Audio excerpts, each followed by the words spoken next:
2025年9月29日星期一，散文，在失戀痛苦中遇見神。那年初春，阿明在銅鑼灣的唱片鋪遇見阿香時，怎麼也想不到6個月後，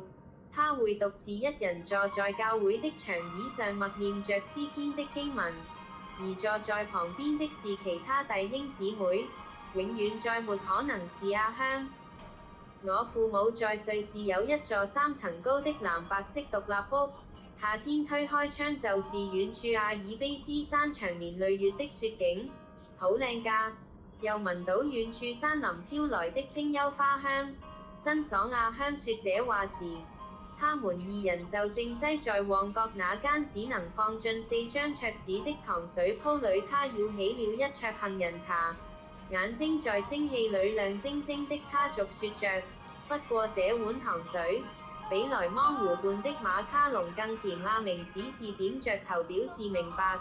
並無可以說什麼來作出回應。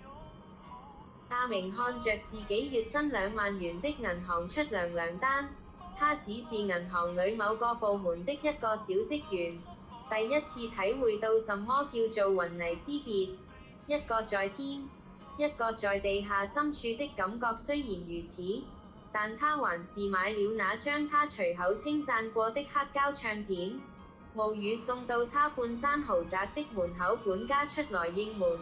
接過時那種禮貌的打量了他上下一眼，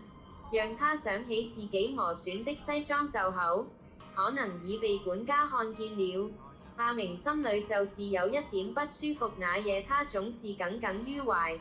後悔今日的表現不完美，連這個小小的不完美，自己竟然沒早點察覺出來。那半年，就像是發了一場華麗的夢。他們在淺水灣的夕陽裡分享一支冰淇淋，他開着紅色跑車帶他衝上去太平山頂，而他只是帶着他到旺角吃一串串的魚蛋燒賣和牛雜。有一次他們在蘭桂坊，阿香醉醺醺地把臉埋在他肩頭上說，你比那些公子哥兒乾淨多了。他那時還不明白乾淨這2個字裡的真正意思，原來竟是他心裡埋藏着多少個階級的憐憫和觀念，還是暗笑着他口袋裡一貧如洗。裂痕出現在9月他生日那天，他拿出3個月的積蓄買了一條蒂芙尼的手鏈，在他那些鑲鑽的禮物間顯得格外單薄，但阿香還是在朋友助慶的派對中立即戴上了它。可是他在洗手間的門外，卻聽見他閨蜜輕聲笑說，真是可愛情深，真是動人得可笑。他們說的那2句話，可能是故意讓阿明聽見的，來讓他難堪，但是阿明卻低着頭行過，扮裝着聽不見。為什麼分手總會在雨天，總是來得那麼猝不及防？被他在文華東方的咖啡廳裡攪動着伯爵茶，咖啡廳的玻璃外牆上滴着一串串的雨水，街上的行人拿着雨傘快步的在行人道上走過。阿香的無名指上閃着他從未見過的鑽戒。父親生意需要聯，因他推過來一個信封，謝謝你送給我的禮物了，這是你送過的所有禮物，我把它們兌換成了現金給你袋住。阿明在維港邊坐到深夜，聽到遠處傳來深夜港灣的那一首歌，手裡那沓鈔票像燒紅了的炭，放在外套的內袋裡。一陣晚風吹過來，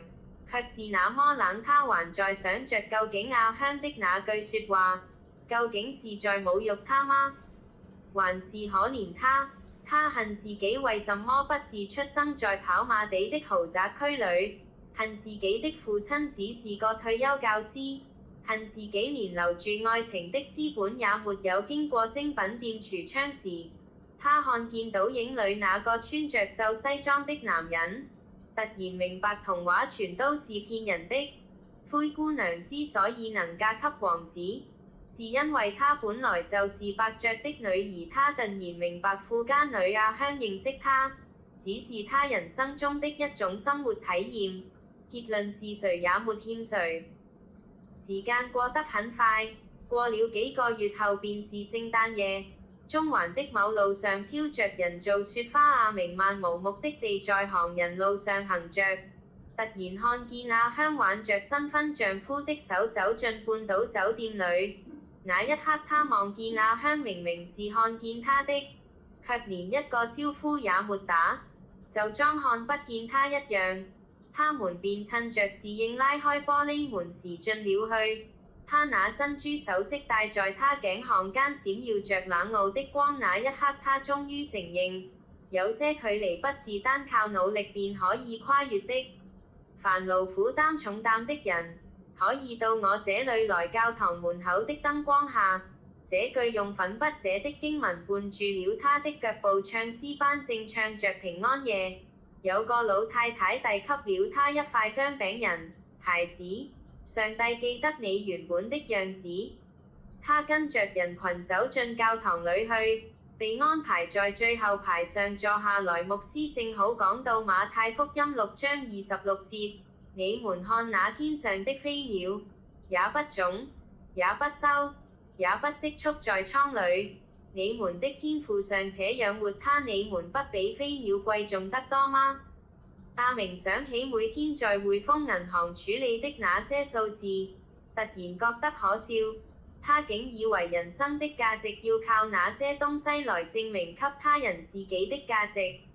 後來他每週都去教會，開始在查經班認識了新朋友。有次讀到羅馬書5章3至4節，就是在患難中也是歡歡喜喜的，因為知道患難生忍耐，忍耐生老練，老練生盼望。他忽然想起那個雨天，阿香撐着傘在銀行門口等他下班，當時以為是愛情，現在才明白那只不過是富家千金體驗生活的方式。春天又來的時候，阿明在教會義賣市集幫忙整理捐贈的衣物，有個少年對着作價50元的西裝外套猶豫，他上前幫對方整理衣領，合身的衣服能讓人挺直腰板來過活便好了，但記住，能讓我們真正站直的永遠是在自己心裡。